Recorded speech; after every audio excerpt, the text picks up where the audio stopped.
شہرنامے میں آپ کا خیر مقدم ہے۔ لکھنؤ ایک طلسماتی اور ایک جادوئی شہر ہے جس کی شہرت دنیا بھر میں بہت ہے، اور دور دراز سے سیاح بھی اس شہر کو دیکھنے کے لیے آتے ہیں، نہ صرف اس دور میں بلکہ اگلے دور میں بھی بہت بڑی تعداد سیاحوں کی یہاں آتی تھی، جس میں چینی سیاح وغیرہ بھی شامل ہوتے تھے۔ یہاں کی عمارتیں، یہاں کے رہن سہن، یہاں کے نشست و برخاست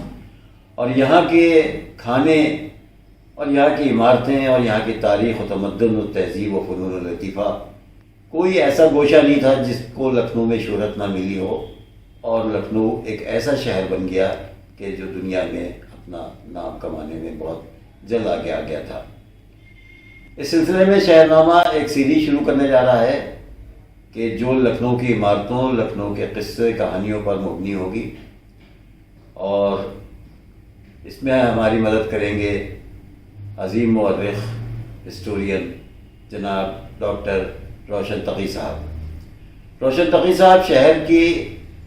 ایک طرح سے کہنا چاہیے دائی ہیں۔ ان کو نہ صرف لکھنؤ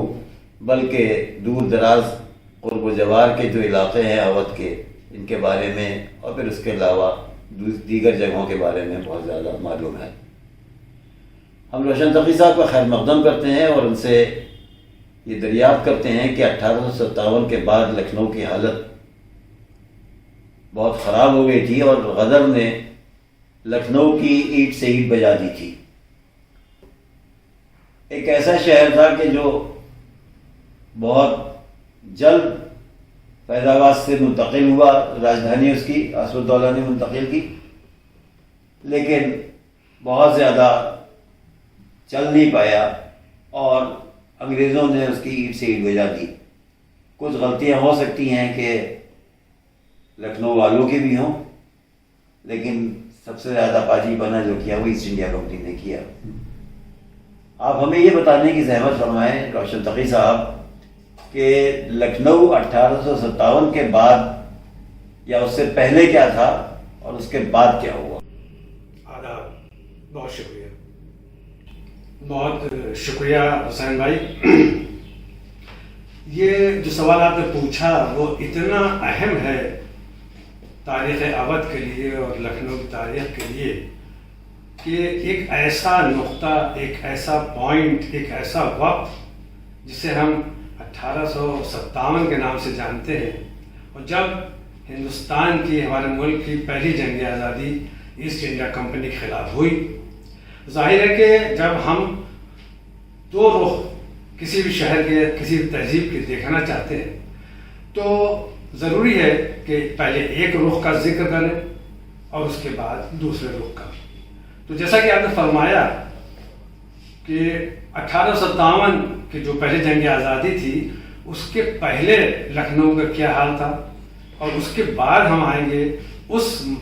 نقطے کے اوپر کہ اس کے بعد لکھنؤ کا کیا حال تھا اور آج تک اس کا کیا حال ہے۔ چنانچہ ایک بڑی داستان ہے یہ، اس کے لیے دفتر کے دفتر چاہیے ہیں،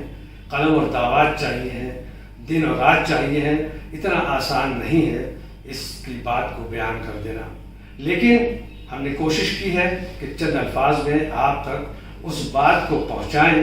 کوشش یہ ہے کہ کوزے میں سمندر کو بھر دیا ہے، اور کوشش کی ہے کہ پوری کی پوری بات آپ حضرات تک پہنچ جائے۔ 1857 کی پہلے جنگ آزادی کے پہلے ہندوستان میں اس شہر لکھنؤ کا کیا حال تھا، کیا خوشی تھی، کیا تاریخ بتاتی ہے اور کیا تمدن بتاتا ہے، ہم چند الفاظ میں آپ کے سامنے پیش کرتے ہیں کہ شباب کا وہ عالم کہ زندگی اشک اشک کرنے لگی، لکھنؤ کو دیکھنے کے لیے آسمان سے پریاں اترنے لگی۔ اگر صبح بنارس کو زمانے نے پہچانا تو شام اودھ کو بھی خوب جانا۔ اتنی خوبصورت تعمیرات جس میں بہترین تناسب دکھائی دیا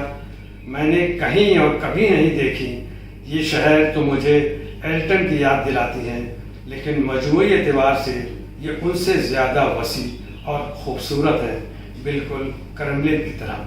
لگتی ہے۔ یہ الفاظ ہیں مشہور بشپ ہیبر کے، جس نے اپنی ڈائری میں یہ الفاظ لکھنؤ کی لیے منزل اور فرحت بخش اور